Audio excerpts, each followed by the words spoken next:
Hey guys, Jess Halleck here. Today we're going over the top 5 myths about hair. I would say beauty in general, but it is just about hair. There's so many. I feel like we could just keep going over and over about this, but I picked the 5 most popular, the ones that I get the most of my DMs, the most in my chair at the salon, and we're gonna go over those and debunk them or give you the whole truth because I feel like it's just taking a little bit of truth and that's what we're running on.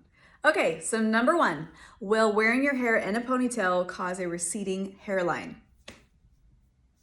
That is terrifying. I understand where this comes from, but that is terrifying. I can safely say that's not true. Unless you are wearing a totally slick back ponytail causing like to the face that we could qualify it as a facelift, then we might be concerned. But those of us who are just wearing our hair in a ponytail regularly for work, for just day to day, no. What can happen though, is that when you pull your hair back like that and you're putting a lot of tension right here, if I were to tell you to curl your hair, you're not gonna torch the front of your hair, right? You're not gonna go over the front pieces a lot because it's more fragile. Same thing with the hair on your hairline as far as tension goes. So if you're putting a lot of weight on it, then of course it's probably gonna break.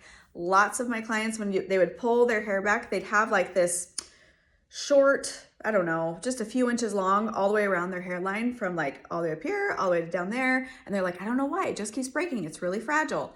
And my first recommendation would always be to put it in a loose ponytail, loose braid, something, just relieve the tension because lots of times they were putting it in a ponytail in the same place every single day. They were a nurse in food service. They had something where they had to wear their hair up all the time. And that was the result.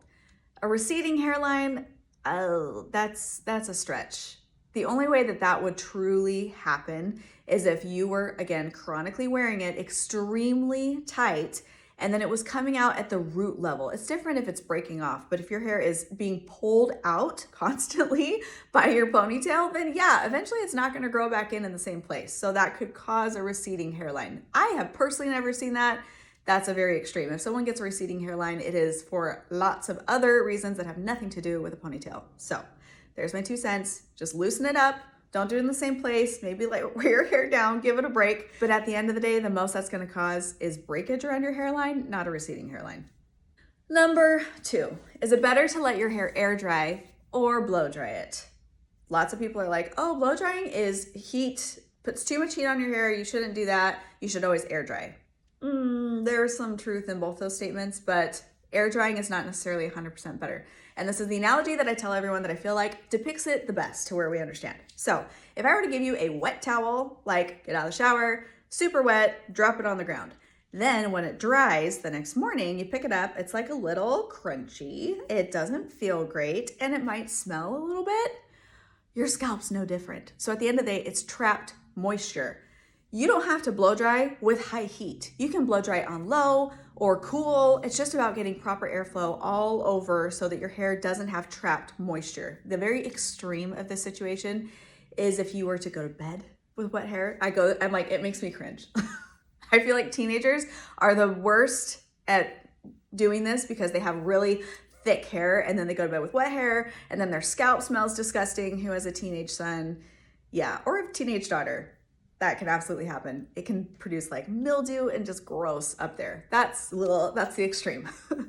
But as far as hair health goes, you can go longer in between washes. Your scalp can breathe. Your scalp's gonna overproduce oil if it feels trapped. So if you have a lot of weight up here, if you have trapped moisture blocking your pores, all of that, then you're gonna overproduce your oil. So absolutely let your hair air dry maybe like 50 to 75%, but then blow dry for the last bit to make sure that you're getting proper airflow all up in there so you can go longer between washes, it dries properly, you're not putting a lot of weight on your hair. You know, your hair is really heavy when it's full of water. And if you have really fine hair or brittle hair, I mean, I don't know if you've ever heard, don't brush it right when it's sopping wet because it's too heavy. It's gonna mess up your elasticity. So you wanna get all the moisture out, and that includes blow drying. Again, a hair dryer will only get up to 165 degrees.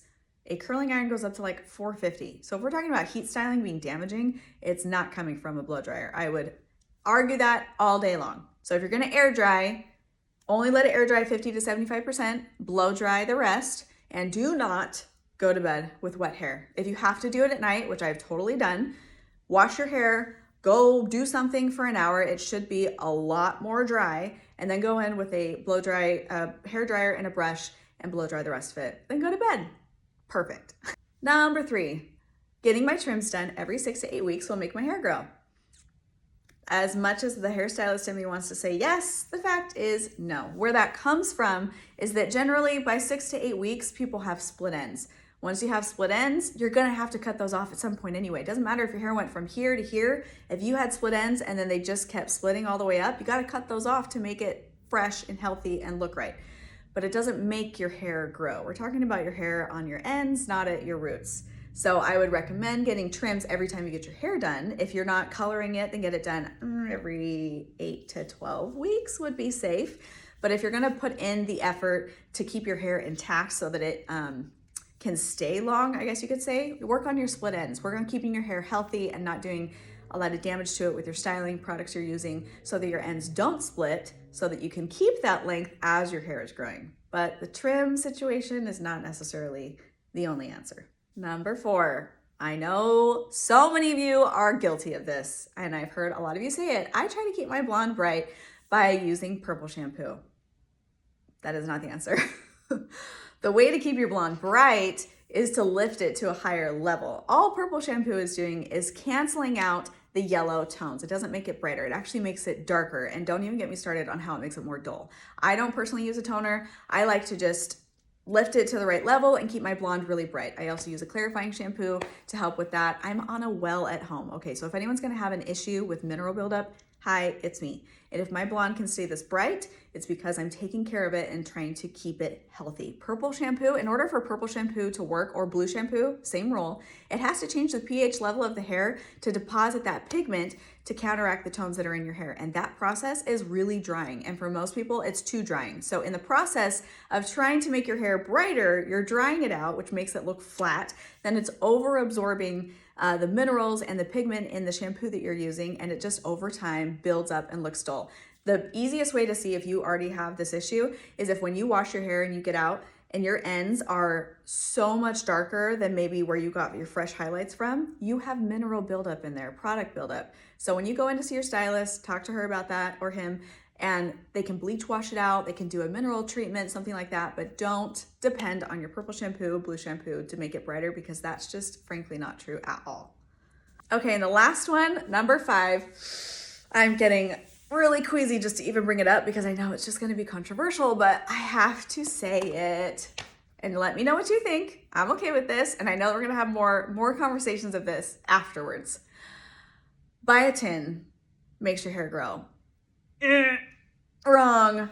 Do not pass go. Does not work. Marketing at its finest. You know, the people at those companies are like, dude, we killed it. We convinced them all that this was gonna work, and it doesn't. The reality is biotin, to actually have it affect your hair growth, you have to truly be deficient in it. And the people that are deficient is such a small percentage. And the people that are severely deficient, they literally have no cases of severe deficiency in biotin. So basically it's like, let's call it a fluff vitamin that's in there, because the dosing that you need to actually get benefits from biotin is like, I can't even, a 10th, a 20th of the dosing that you're getting in these hair supplements. And actually the negatives of the side effects of too much biotin are way worse than the benefits of having biotin. If you're eating a balanced diet, you're getting plenty. The reality, if you want your hair to grow, you need a balanced diet, you need to calm the inflammation in your body, get good sleep, drink water, make sure you're getting enough protein in your diet. Your hair is made of protein.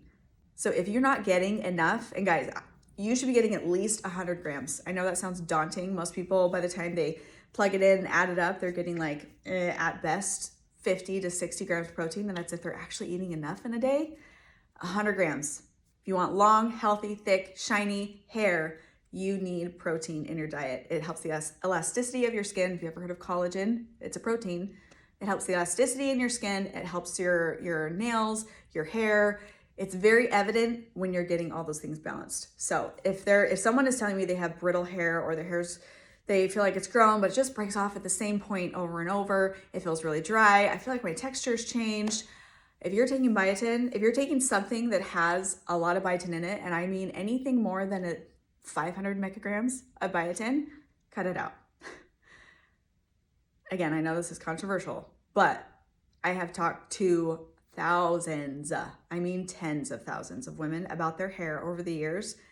And that is an overlying consistency of people that have brittle hair or not seeing the results that they want, or instead are having other not great side effects. I'm not a medical professional, but this is just my experience as a hairstylist, as a professional, and talking with lots and lots of women about this and my personal experience. So those are the top 5 that I could grab that I knew we needed to just get off the table right away. I would love for you to comment below on other hair myths or hair statements that you're like, I hear this all the time. This is actually true, and I would love to talk more about it. I'd love to know your thoughts, get more in depth about things. This was just very surface level, but I hope it was helpful because I know a lot of us are doing a number of those things and wondering why our hair isn't healthy, or thinking we're doing something that makes it healthier, better, when really it's not. So follow along, comment below. If you aren't subscribed, subscribe. I'm posting 1 or 2 videos a week, and I can't wait to do the next one.